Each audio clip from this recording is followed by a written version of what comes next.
Mon ami, aujourd'hui je te fais une vidéo avec mon client Erwan qui a rejoint l'accompagnement. J'ai loué un Airbnb, je suis avec lui en présentiel et aujourd'hui on va faire une sorte d'onboarding. Ce que ça veut dire, c'est que je vais lui expliquer concrètement de A à Z en fonction des questions qu'il a, comment aller faire l'approche. Après on ira faire l'approche aussi sur Sainte-Maxime et Saint-Tropez.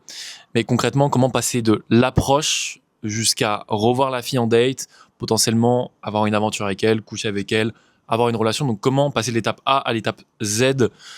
Si toi tu veux savoir comment on fait, bah tout simplement je vais l'expliquer à mon client dans cette vidéo. Donc Erwan, je te laisse te présenter. Ouais, bah moi, Erwan, 23 ans, client de Elliott depuis à peu près un mois et demi. Et bah du coup là, on s'est rejoint ça à Saint-Tropez enfin Sainte-Maxime pour aborder ensemble. Et concrètement, en fait, ce qu'il avait besoin, c'était d'une restructuration complète du plan en fait qu'il doit avoir dans sa tête et de comment aborder, comment lors de l'abordage mettre de l'ambiguïté, créer une vraie discussion et après ça, comment la revoir en date, quel message renvoyer. Du coup, Erwan, toi, au bout d'un mois et demi dans mon accompagnement, avoir un peu d'expérience, etc., comment t'abordes déjà en fait une femme? Ouais, bah comment on s'y prend du coup actuellement? C'est que bah souvent quand je suis avec toi, ce qui se passe c'est que on fait une phase de préchauffe souvent, donc ça met un peu de temps et moi ça m'a pas mal aidé parce que j'étais pas mal bloqué. Euh, J'arrivais pas à passer la peur du rejet, c'était impossible. Du coup, ce qu'on a fait, c'est le truc là que tu m'avais enseigné. Genre juste aller s'échauffer assez brièvement avec des gens, leur dire bonjour, demander l'heure, etc. Et ensuite commencer les approches. Et comment est-ce que je commence les approches? Bah du coup, en vrai, c'est assez simple. Souvent, c'est juste ce qu'on s'était dit de faire avant de perfectionner. En tout cas, c'est ce que tu m'avais dit, si j'ai pas compris. Ouais, bien sûr. C'est genre juste faire un compliment, ensuite commencer la conversation basée sur ça et voir s'il y a un potentiel feeling ou pas, potentiellement jouer avec la meuf, créer de l'ambiguïté, etc. Et voilà. Yes, c'est ça. En fait, le concept de faire ça, ce qu'il appelle l'échauffement, c'est quelque chose qu'on va mettre en place quand, bah, en fait, pour la plupart des gens, même toi, si tu te dis que tu pourrais aborder comme ça, enfin, si c'est ton cas, concrètement, même les gens qui vont dire ça, au moment d'aborder, ne le feront pas. Et le but, en fait, ça va être de t'échauffer toi pour tout simplement, en fait, avoir l'énergie d'aller aborder de la bonne façon. Donc, cet échauffement-là, il comprend juste d'aller demander un renseignement, demander l'heure. Une fois que tu as acquis ça, faire un compliment. Et justement, ce qu'il disait Erwan, c'est qu'en fait, la chose à faire quand tu vas faire un compliment, c'est de pas juste aller voir une femme, dire je t'ai trouvé très jolie et t'en aller. C'est que tu arrives avec une posture ouverte, je t'ai trouvé super jolie.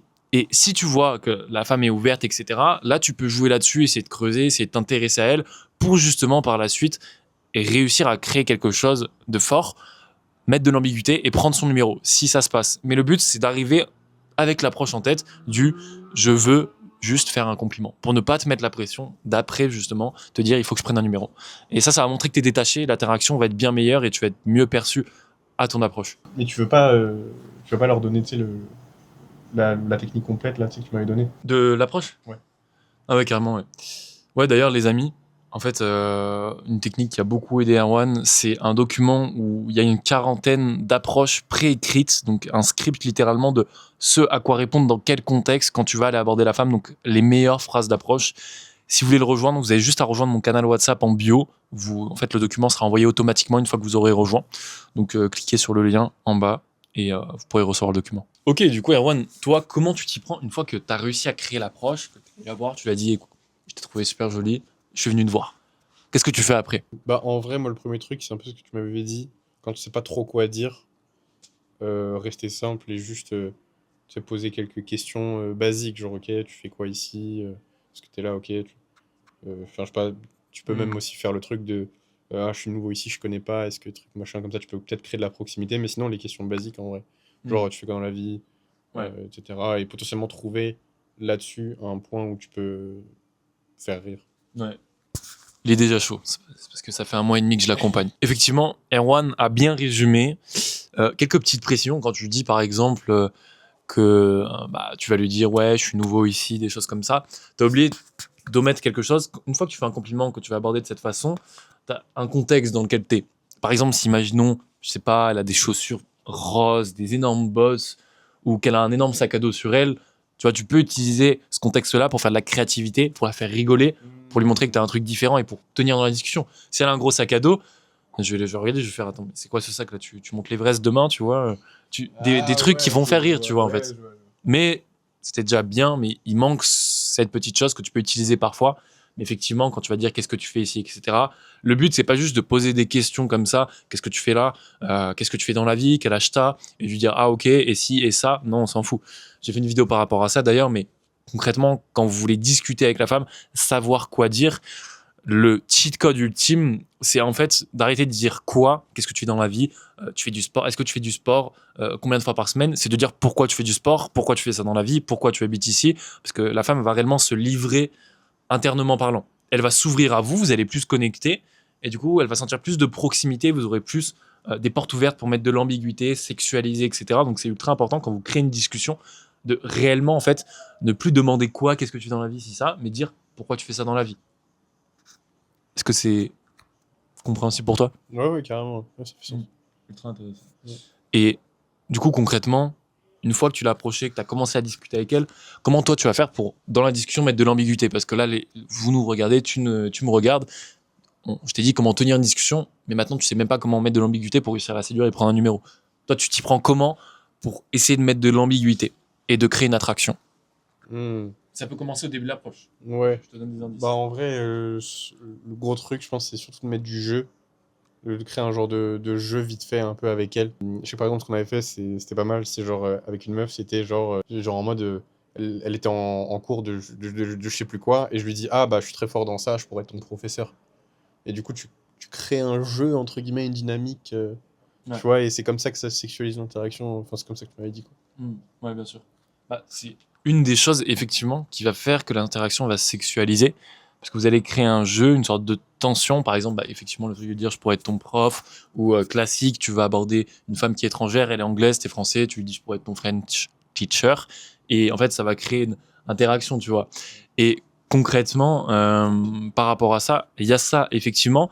Mais il a omis de dénoncer le fait que, en fait, l'attractivité, messieurs, va commencer à partir du moment où vous allez l'approcher, l'attitude que vous aurez.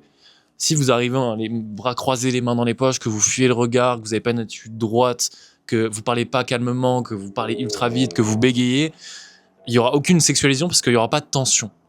Par contre, si je regarde une femme dans les yeux, que quand il y a un blanc, j'ose la regarder dans les yeux, je dis rien, que je suis confiant, il y aura de la tension. Et la tension crée en fait réellement de l'ambiguïté.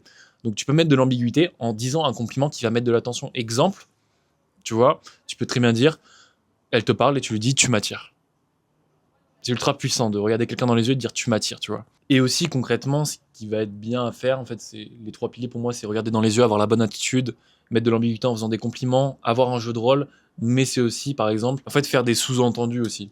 Ça va aussi rentrer dans ce jeu-là et justement permettre en fait de créer un jeu, mais de créer des compliments en même temps qui sont pas réellement dits, donc il n'y a pas la validation qu'elle va penser que, par exemple, imaginons je dis à une femme, t'es super belle, je veux vraiment te marier. En vrai, si tu acceptais, je pourrais te marier. Pas du tout attirant, elle a déjà ta validation. Ouais, non mais c'est vrai. Et elle va se dire, bon, bah ouais, bah vas-y, je peux le marier si je veux, mais je m'en fiche.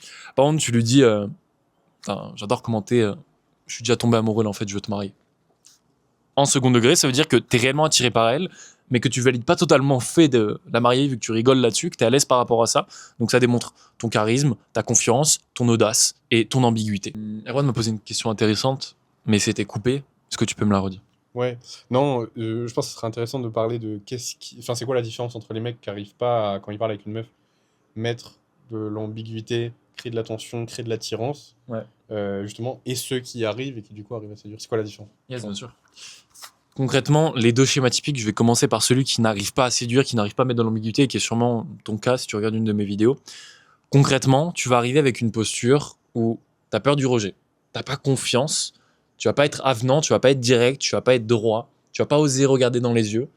Concrètement, ton approche, elle va ressembler à ça. Tu vas arriver derrière, tu vas avoir un tout petit ton de voix, tu vas lui dire excuse-moi, excuse-moi, ouais, je t'ai trouvé super jolie, et tu vas avoir une attitude où tu vas toucher, tu vas stresser, tu vas pas regarder dans les yeux, tu vas avoir un ton de voix qui est bas, tu vas te faire tout petit. Déjà, à partir de ce moment-là, la femme sait qu'elle va te dire je ne suis pas intéressé ou je suis en couple. Dans tous les cas, elle va dire ça parce qu'elle va voir que tu es quelqu'un de gentil qui fait bien les choses. Elle va vouloir te recaler, mais pas méchamment. Donc, elle va te dire je suis en couple, je suis pas intéressé. Concrètement, en fait, je peux pas en dire plus parce que ça s'arrête là à chaque fois quand tu vas aborder. Après, avec une femme, dans l'attitude, ça peut être ne pas oser dire les choses, ne pas oser affirmer ce qu'on pense, ne pas prendre de risques. En fait, c'est tout simplement c'est plat. Et c'est ce qui vient devient une amitié en fait par la suite. Les hommes qui vont ne pas vouloir être amis vont se faire rejeter directement, et les hommes qui vont vouloir commencer à être gentils et s'immiscer dans une amitié vont se faire friendzone. Donc il y a aucun cas où ça marche, et concrètement l'attitude c'est que tu as trop peur du rejet, t'es pas confiant, tu regardes pas dans les yeux, et tout ce que j'ai dit concrètement, déjà tu changes tout ça, tu deviens quelqu'un d'attirant qui sait mettre de l'ambiguïté. Et à contrario, quelqu'un de confiant, il va arriver droit vers son objectif, il va le regarder dans les yeux, salut, ça va. Il attendra la réponse, le oui, ça va et toi. Il va pas dire je te dérange ou des choses comme ça si la meuf ne répond pas. Et concrètement, il va attendre ça, il va dire ouais, ça va super et toi. Écoute, je t'ai trouvé super jolie, je suis juste venu te parler. Qu'est-ce que tu fais ici toi? Ton calme, lent, expression quand je veux lui dire que je la trouve jolie, et intéressement mais détaché en même temps. Concrètement, c'est toutes ces formes d'habitude. T'es confiant, t'as pas peur du rejet, t'es détaché du résultat, donc ton attitude va transmettre ça. Tu vas en regarder dans les yeux, tu vas mettre des pauses quand tu parles, tu vas pas attendre qu'elle réponde, tu vas pas couper la discussion quand il y aura un blanc en essayant de le combler. Et tout au long de la discussion, ce que tu vas faire, c'est que dès que tu auras envie de lui dire quelque chose qui t'attire, dès que tu auras envie de jouer avec elle, dès que tu auras envie de faire une blague, tu la diras. Dès que tu la verras qu'elle sera magnifique ou qu'elle aura une qualité que tu veux. Exemple, elle te dit moi j'adore faire la cuisine et toi t'aimes bien les femmes qui font la cuisine. Tu lui dis je suis en train de tomber amoureux, là je vais te marier. Exemple de tout à l'heure. Qui va faire que tu vas démontrer indirectement que tu as de l'ambiguïté, mais c'est une blague en même temps, donc pas tellement. Et une fois que tu as fait tout ça, mon ami, c'est déjà le game est plié et tu mettras de l'ambiguïté. Et du coup, quand tu arrives dans la conversation où voilà, tu sens qu'il y a un peu un truc, comment est-ce que tu sais que c'est le bon moment pour prendre le numéro et comment, c'est quoi la bonne manière de le faire? Ok. Alors, ça dépend des cas, parce que par exemple, tu peux vraiment connecter avec une femme, parler pendant 10-15 minutes avec elle, tu lui renvoies la balle, elle te renvoie la balle, vous jouez, vous sexualisez, et là, vous pouvez parler pendant une vingtaine de minutes. Quand c'est comme ça, continue la discussion. Mais quand vous n'arrivez pas à connecter, quand la femme est pressée, quand vous avez quelque chose à faire, ou quand vous n'êtes pas dans forcément la bonne énergie, vous êtes un peu fatigué, le mieux à faire, c'est qu'une fois que vous avez validé le step de créer une discussion, apprendre à la connaître, réussir à sexualiser, réussir à projeter aussi, c'est une phase très importante, on n'en a pas parlé jusqu'à là, mais c'est ultra important pendant la discussion de justement projeter la relation que vous avez entre la femme, donc Erwan, la femme, et toi, l'homme. En fait, concrètement, il va falloir que tu projettes, et ça aussi, ça va mettre de l'ambiguïté, j'ai oublié d'en parler dans l'ambiguïté, mais quand tu vas lui dire à la femme, putain, franchement, j'aime trop ton mood. Tu m'as dit que tu faisais du tennis. Bah, vas-y, viens, je réserve une salle là sur Lyon. On va faire du tennis là après-demain. Ou tu passes devant un café, elle te dit ouais, c'est sympa ce café. Ou elle te demande c'est quoi ton lieu préféré ici. Tu lui dis ah, mon lieu préféré là, c'est le café de Paris. D'ailleurs, je pense qu'on pourra y aller, tu vois. Plein de choses où tu vas projeter la relation. Ça va faire qu'elle va s'imaginer et qu'elle pourrait s'imaginer comment ce serait de vivre quelque chose avec un inconnu qui est venu l'aborder de la bonne façon. Et en fait, les femmes tombent amoureuses par l'imaginaire, par ce qu'elles imaginent, 70% du temps. C'est pour ça qu'on dit autant de créer de la distance, entre guillemets. Il ne faut pas tout le temps être absent, mais créer de la distance va lui permettre de se visualiser, de tomber amoureuse, parce qu'on tombe, scientifiquement parlant, une femme tombe amoureuse en pensant, mais pas en vivant des choses avec vous. Donc projetez-la, histoire qu'elle puisse imaginer des choses, qu'elle puisse espérer des choses qui se passent. Ultra important. Mais du coup, par rapport à ce que tu disais, je vais revenir sur ta question. Concrètement, le bon moment, c'est là où tu as réussi à connecter, créer une discussion où tu t'es intéressé à elle, où tu as réussi à te vendre un peu, à te mettre en valeur, parce qu'elle t'a posé des questions, et que toi, tu as su répondre. Moi, je fais ci, ça dans la vie, j'ai ça comme objectif, des choses comme ça, et que tu as réussi à mettre dans l'ambiguïté. À partir de ce moment-là, quand tu sens que la discussion vient à se terminer, c'est à toi de prendre le lead et de dire, bon, j'imagine que tu as des choses à faire, c'est pas que j'ai pas envie de te revoir, mais juste, là, faut que j'y aille, faut que tu y ailles. Donc, viens, on garde contact et on se revoit dans quelques jours. Tout simplement. Mais à chaque fois, prendre le lead de décider de s'en aller, c'est ultra important. Parce qu'en fait, une femme va pas être à l'aise souvent et elles attendent de vous, messieurs, que ce soyez vous qui preniez le lead, vous devez détecter concrètement qu'elle a envie de partir. À partir du moment où vous voyez qu'il y a des signaux où elle est un peu pressée, etc., prenez le lead et dites-lui, ouais, c'est bon, on finit. Et concrètement, c'est juste, on garde contact. Tu peux juste dire, il y a plein de façons de le dire. Je prends ton numéro du coup. Ou, c'est pas, est-ce que je peux prendre ton numéro? Ça, c'est l'erreur typique que les gens font, c'est, est-ce que tu penses que je pourrais prendre ton numéro? Tiens, tu fais quoi Gay. Ouais, c'est un peu gay, ouais. Je pense que j'aurais le droit de peut-être te prendre potentiellement un contact qui pourrait être le numéro de téléphone. Exactement. En vrai, c'est ça dans l'attitude, c'est ça que ça va transmettre. Mais ça, c'est le niveau un peu aberrant. Je pense que Il y a peut-être certains hommes qui l'ont déjà fait, je pense. Ouais. C'est sûr. Mais concrètement, le but, ouais, ça va être vraiment en fait de dire les choses naturellement. Bah, vas-y, je prends ton numéro, je prends ton contact. Concrètement. Ouais. T'avais parlé aussi de se mettre en valeur. Ouais. Comment on se met en valeur? Alors en fait, comment se mettre en valeur dans la discussion, c'est une manière en fait particulière de le faire. Déjà, premièrement, la chose à ne pas faire, c'est quand elle ne te pose pas de questions, parler de toi et te mettre en avant. Parce que si la femme en fait commence à dire ouais, moi je fais ci, je fais ça dans la vie, et que toi tu dis ah ouais, moi je fais ci aussi, je fais ça, et que tu fais que de te mettre en valeur, concrètement, bah, la femme elle va se dire ok, le mec il parle que de lui comme ça, je lui ai rien demandé, il est obligé de se mettre en valeur, il a quelque chose à prouver. Mais par contre, quand la femme va vous demander toi, qu'est-ce que tu fais dans la vie, mec, c'est l'occasion de dire tout ce que tu fais de bien. Ouais, si t'es entrepreneur, je suis entrepreneur. Si t'es avocat, je suis avocat. Si tu fais un taf nul, tu dis j'ai pour projet de, au lieu de dire je suis caissier à Lidl, tu dis moi j'ai pour projet de faire ci, de faire ça. Je fais du sport aussi actuellement. Enfin, tout ce qui peut te mettre en valeur, mets-le en valeur. Et justement aussi, par exemple, quand tu vas faire des projections, quand tu vas faire une projection, que tu vas lui dire non, mais ça se voit, toi, tu fais du poney, tu vois. Si tu lui dis ça, bon, tu fais pas du poney, Erwan. Mais si tu lui dis ça et qu'elle fait vraiment du poney, tu vas dire attends, mais comment il sait? Et tu peux lui dire tout simplement, bah, je sais pas, j'arrive à lire dans les gens. Et du coup, elle va détecter chez toi une sorte de compétence, de différence que certains hommes n'auront pas, et ça aussi, ça va te mettre en valeur. En fait, tout ce que tu fais bien dans la vie, regroupe-le, crée-en un discours, une histoire intéressante, et raconte-la quand on te pose la question. Mais absolument quand elle te pose la question, pas autrement. Et du coup, quand j'ai pris le numéro, enfin le contact, j'envoie quoi comme message? Bah, toi, tu sais un peu. Je t'ai déjà dit. Non? Tu dis quoi, toi? Bah moi, en vrai, je ferais pas directement une allusion au date. Genre, je serais plus sur potentiellement reprendre un truc dont on a parlé dans l'interaction, par exemple un jeu qu'on a pu avoir. Par exemple, je vais reprendre l'exemple de, tu sais, genre, si, je sais pas, si elle étudie, je sais pas, la psychologie et que je suis en psychologie, je peux dire, bah, hello, toujours chaud pour les cours de psycho, enfin, entre guillemets, tu vois, mais sur le, enfin, c'est un exemple de merde. Mais genre, pour moi, faut faire référence à un jeu qu'on a eu dans la conversation. Il est bon, ça se voit que c'est moi qui l'ai coaché. Et ben, en vrai, c'est exactement ça. Le but, ça va pas être de faire une discussion sérieuse. En fait, moi, j'ai deux optiques. C'est soit j'ai vraiment eu le lead de ouf et elle a aimé ça, donc je vais lui dire pour la prochaine fois, on se voit telle heure, tel lieu, et c'est tout. Si j'ai vraiment eu le lead pendant la conversation, parce qu'elle va vraiment aimer ça, que je prenne les décisions, et à ce moment-là, elle me dira si elle peut vraiment ou pas. En général, c'est un oui. Et deuxièmement, effectivement, c'est de relancer la conversation, parce qu'en fait, il y a plusieurs femmes qui aiment bien, même après une interaction, quand vous avez... En fait, pour moi, c'est quand tu connectes vraiment avec une personne, que tu as réussi à prendre le lead, que tu as parlé pendant 15 minutes avec elle, tu peux lui envoyer ça, elle sera ultra chaude de te voir. Mais quand tu as fait une interaction de 5 minutes, que tu n'as pas vraiment connecté profondément, en fait, les femmes vont être plus aptes à aller vous revoir en date si vous parlez un peu par message pendant à peu près 1-2 jours, ou même 3 jours. Donc effectivement, relancer par rapport à un jeu de rôle, ouais, pour quand les cours de psycho, si vous avez abordé une anglaise, c'est quand que je t'apprends le français. Enfin, des choses comme ça, ou alors tu l'as grimpé ta montagne si elle avait un gros sac dans le dos.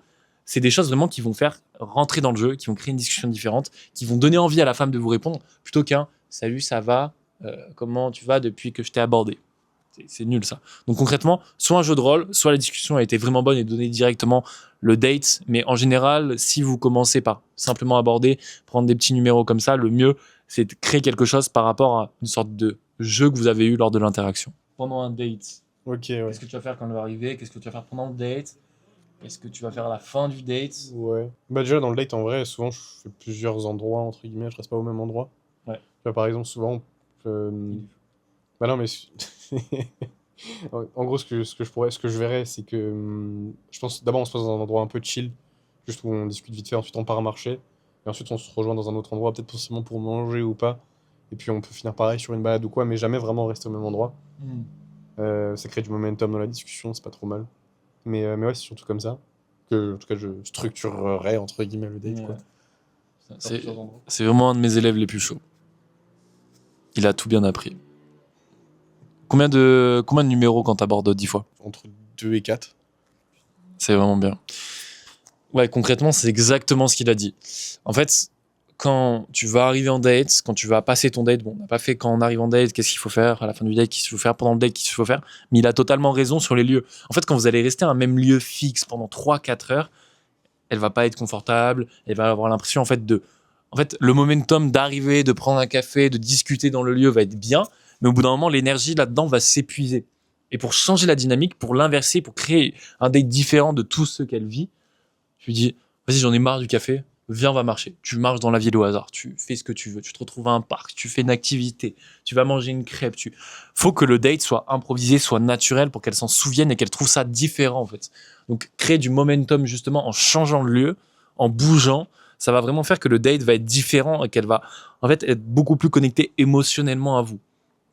Mais concrètement, pendant le date, comment tu fais pour conclure? Parce que si tu restes juste sur prendre un café et aller marcher au parc, tu vois. Là, c'est à toi de nous dire, je pense, Elliot. C'est à toi de nous expliquer. J'ai cru qu'il allait me tout sortir. Tu aurais pu reprendre ma chaîne de coaching. Non, concrètement, lors d'un date, ce qui va être vraiment intéressant, c'est qu'il faut absolument valider le rapprochement physique. Déjà, ce que vous pouvez faire quand elle arrive, c'est juste la regarder et la complimenter si elle est vraiment belle. Ou arriver et dire j'ai bien fait de t'aborder. Tu vois. Pour créer une... C'est pas t'es magnifique, je te marie, c'est j'ai bien fait de t'aborder. Sous-entendu. On en parlait tout à l'heure. Ouais. Et concrètement, vraiment, votre objectif dans le date, ça va être de vous rapprocher physiquement d'elle. Imaginons, on est en date avec Erwan, bah, je vais essayer concrètement de me rapprocher. Ou si je suis en face à face, je vais dire vas-y, viens, on s'assoit à côté. Et je vais prendre ma chaise, je vais la déplacer à côté d'elle, je vais me mettre à côté d'elle. La technique aussi qui peut être bien, c'est que quand vous allez raconter quelque chose, montrez la chose sur votre téléphone pour qu'elle se rapproche de vous, dire putain, tu sens bon, je peux sentir ton parfum, tu sens, ou même quand tu fais la bise, tu vois, c'est des choses subtiles. Et concrètement, par exemple, l'excuse de prendre la main, de lui dire ouais, j'aime bien ta bague, j'aime bien tes ongles, c'est pas vraiment quelque chose d'assumé. Elles sont toutes petites, tes mains. Attends, fais voir. Ouais, voilà, c'est exactement ça. C'est exactement ça. En fait, ouais, bah ça c'est. En fait, ça peut être bien, mais la femme, c'est dans le fond que c'est juste une excuse pour vous toucher. Par contre, là où tu vas vraiment créer de la tension, de l'ambiguïté, c'est quand tu vas. J'ai envie de faire ça avec Erwan, juste pour l'exemple, mais Vas-y. en fait, quand tu vas la regarder et que tu vas juste prendre sa main comme ça, sans rien lui dire, tu lui dis rien, tu prends sa main, tu fais. T'as vraiment des belles mains. Et que tu les touches comme ça, tension, compliment, sexualisation. Et c'est juste un banger en fait. C'est la chose à absolument faire, c'est tu fais un contact assumé, affirmé en regardant dans les yeux. Là, je peux t'assurer mon ami que elle a envie de toi dans tous les sens du terme.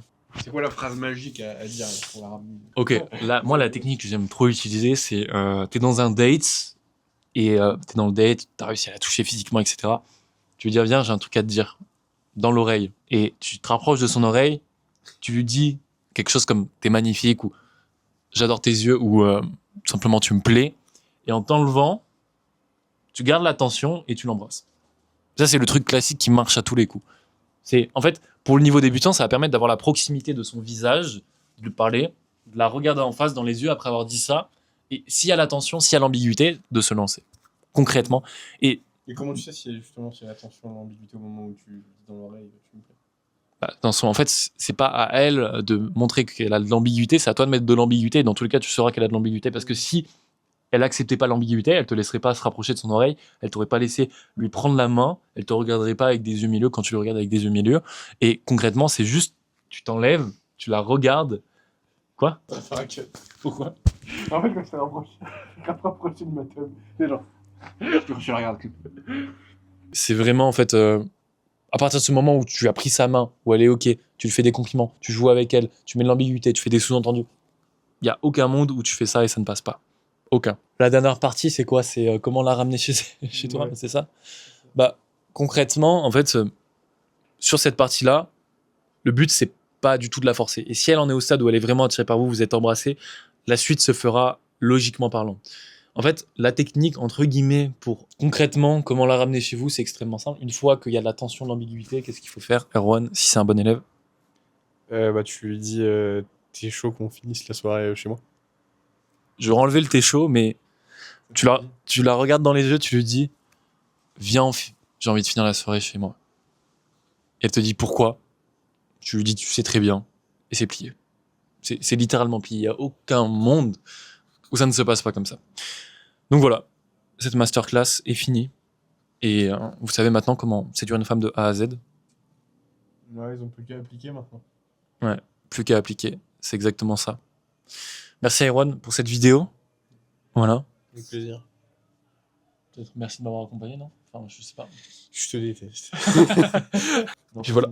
ça, je pense. Mon ami, si t'as une question, si tu veux te faire accompagner comme le cher Erwan, changer ta vie. Si tu devais résumer, Erwan, en 3 mots l'évolution que t'as eu avec moi en 1 mois et demi, là. Et en ce présentiel qu'on fait actuellement.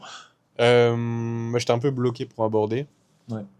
Je l'avais fait 2-3 fois, mais c'était difficile. Il y avait pas de. Là, je me prenais des murs, quoi, et du coup, ça me refroidissait à mort. Puis là, je fais appel à toi, et donc on n'a pas fait un présentiel tout de suite, mais du coup, j'ai commencé à aborder, j'ai passé le pas. Tu m'as fait des feedbacks sur les interactions. J'avais quand même un peu de. Toujours un peu de réticence, mais là, on a fait le présentiel, et ça. En fait, ça m'a tout débloqué parce que tu étais avec moi pendant quasiment 48 heures. Ouais. On a abordé plein de fois, je sais pas combien de fois on a abordé, peut-être 30, 40 fois, juste dans la première journée. Donc ça a permis de vraiment, entre guillemets, envoyer du pâté, quoi. Et j'ai pu apprendre à mort, et du coup, c'est pour ça que moi, je suis le meilleur de tous tes élèves. Mais c'est pas loin d'être le meilleur, en plus, c'est ça le pire. Réellement, en 1 mois et demi d'accompagnement. Donc, mon ami, si tu veux réussir à te débloquer comme Erwan l'a fait, et si t'es vraiment bouillant de faire ça, dans la bio, il y a un lien où tu peux réserver un appel one-one avec moi pour que je te fasse un bilan concret de ta situation et que je vois si je peux t'aider. Le lien est dans la bio. J'ai kiffé faire cette vidéo, honnêtement. J'ai vraiment apprécié. Merci Erwan d'avoir été présent. Et mon ami, on se dit à très bientôt. Beaucoup de vidéos arrivent et beaucoup de choses aussi.